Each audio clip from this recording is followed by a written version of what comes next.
Dalam sistem kehidupan ini, kita menemukan berbagai macam energi. Misalnya yaitu energi air, kemudian energi yang terbesar yaitu energi matahari, dan juga ada energi angin. Nah, pengertian energi itu apa sih?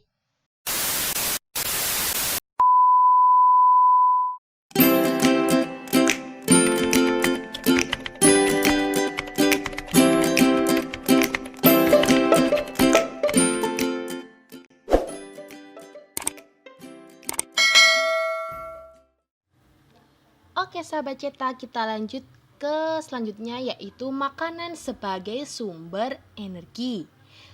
Nah, tentu saja nih kita untuk melakukan aktivitas sehari-hari kita sangat membutuhkan energi.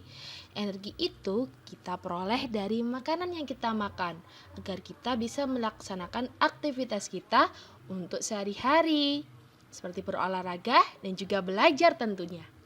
Yang pertama, kandungan yang ada di dalam energi yang makanan itu adalah karbohidrat. Karbohidrat merupakan senyawa kimia yang tersusun atas unsur-unsur karbon. Karbohidrat berperan sebagai sumber energi. 1 gram karbohidrat setara dengan 4 kilokalori. Jadi karbohidrat ini sangat penting bagi tubuh kita dan ini sangat mudah kita jumpai pada bahan makanan yang ada di sekeliling kita. Misalnya ada beras, jagung, kentang, gandum, umbi-umbian, dan buah-buahan yang rasanya manis. Jadi contohnya saat kita mengkonsumsi jagung bisa direbus ya. Kemudian saat kita mengkonsumsi nasi sebagai makanan pokok orang Indonesia nih. Nasi katanya kalau nggak makan nasi belum makan. Nah, ada juga umbi-umbian, ada kayak ketela. Dan yang kedua, ada yang namanya protein. Protein merupakan senyawa kimia yang mengandung unsur CHON, kadang juga mengandung unsur P dan S. Bahan makanan yang mengandung banyak protein antara lain ada protein hewani yaitu terdiri dari daging, ikan, telur, susu, dan juga keju. Sedangkan protein nabati terdiri dari kacang-kacangan, tahu, tempe, dan juga gandum. Nah, ini merupakan contoh dari banyaknya protein yang kita jumpai di sekeliling kita. Fungsi protein sendiri yaitu sebagai sumber energi, seperti karbohidrat tadi, sebagai pembangun sel jaringan tubuh, dan juga sebagai pengganti sel-sel tubuh yang rusak. Yang ketiga ada lemak. Lemak merupakan senyawa kimia yang mengandung unsur C, H, dan O.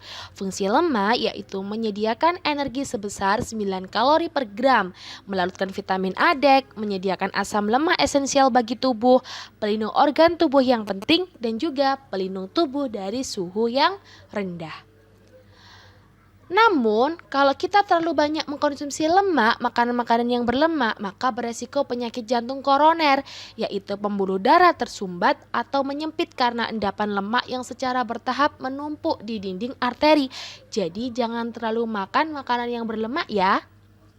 Bahan makanan yang mengandung banyak lemak antara lain ada lemak hewani yang terdiri dari keju, susu, daging, kuning telur, daging sapi, daging kambing, daging ayam, dan juga daging bebek. Sedangkan untuk lemak nabati yang berasal dari tumbuhan ada kelapa, kemiri, kacang, dan juga buah avokat yang bisa kita makan langsung atau buat jus. Nah, ini contoh-contoh gambarnya ya dari makanan yang banyak mengandung lemak. Selanjutnya, kita belajar mengenai transformasi energi dalam sel. Jadi bagaimana energi itu bisa tertransformasi dan bisa kita gunakan untuk melakukan aktivitas sehari-hari. Yang pertama, ada transformasi energi oleh klorofil, yaitu dilakukan tentunya pada tumbuhan. Klorofil merupakan zat hijau daun yang terdapat dalam organel sel tumbuhan yang disebut kloroplas.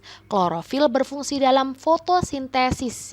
Jadi ini melalui proses fotosintesis pada tumbuhan ya. Energi radiasi sinar matahari ditangkap oleh klorofil, kemudian diubah menjadi energi kimia melalui proses fotosintesis.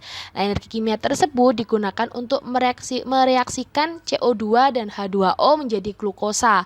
Namun selain menjadi glukosa, hasil reaksinya juga menjadi energi untuk tumbuhan itu beraktivitas seperti tumbuh, berkembang, dan juga bernafas. Jadi hasil fotosintesis ini berupa O2 juga yang kita hirup untuk bernafas. Jadi ini merupakan ada gambarnya mengenai proses fotosintesis ya, menghasilkan oksigen dan juga glukosa.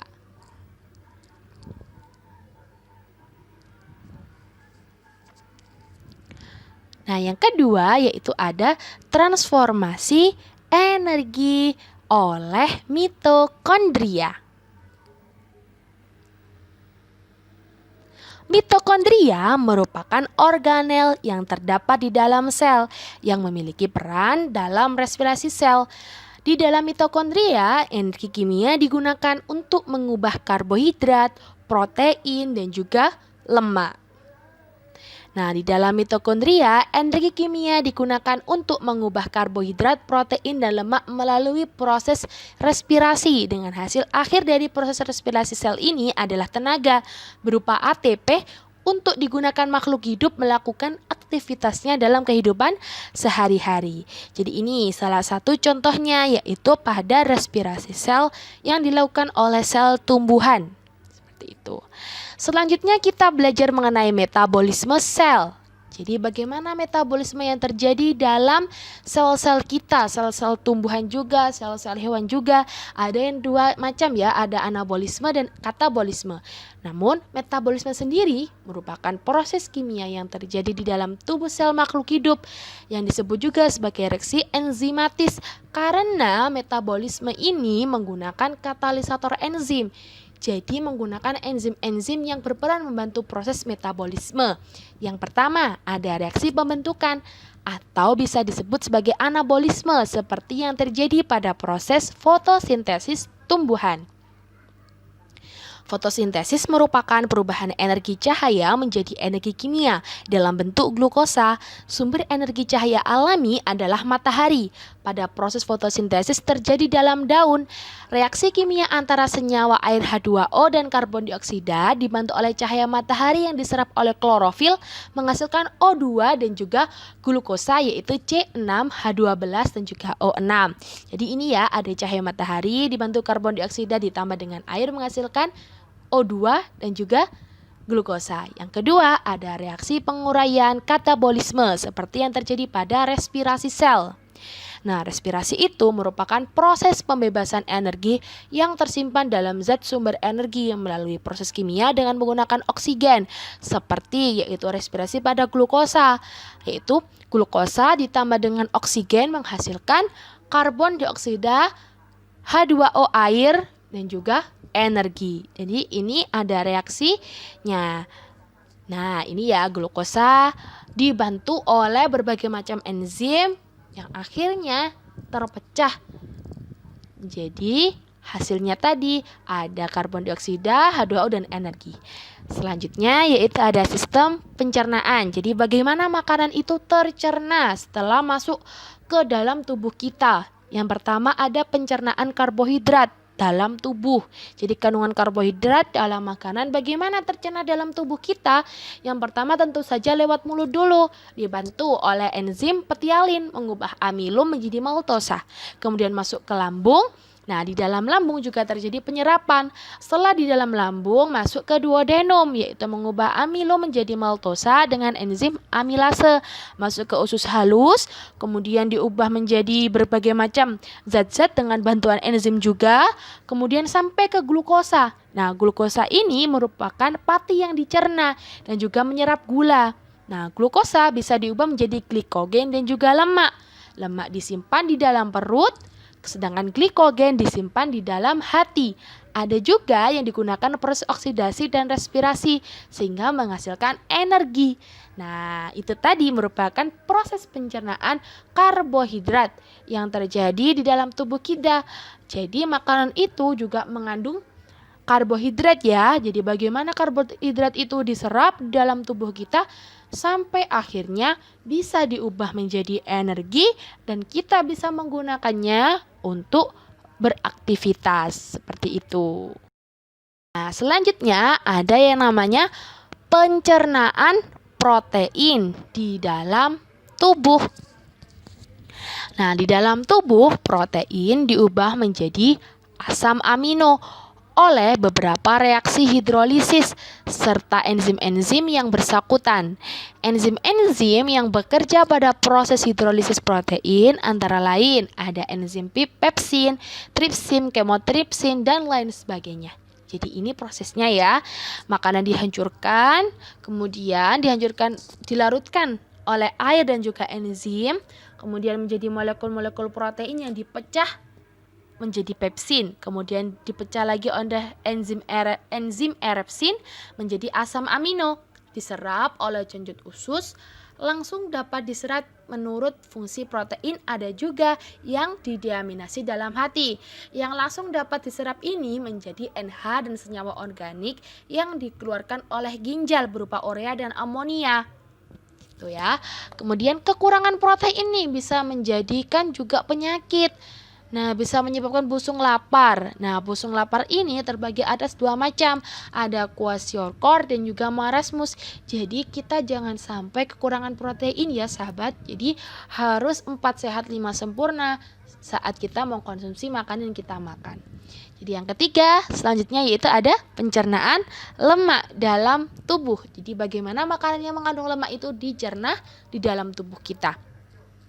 Lemak akan dihidrolisis menjadi asam lemak dan juga gliserol dengan bantuan enzim lipase. Proses ini berlangsung dalam saluran pencernaan tentunya ya, bukan saluran pernafasan. Nah, ini merupakan contoh dari siklus pencernaan lemak di dalam tubuh. Demikian video mengenai penjelasan tentang proses metabolisme dan juga makanan-makanan atau kandungan makanan yang kita makan sehari-hari. Ada karbohidrat tadi, ada protein dan juga lemak. Jangan lupa ya untuk terus menjalankan pola hidup sehat dengan makan 4 sehat 5 sempurna dan juga tetap berolahraga. Terima kasih telah menyaksikan video dari Cetapedia. Jangan lupa untuk menyaksikan juga video part 1-nya ya. Tonton sampai habis.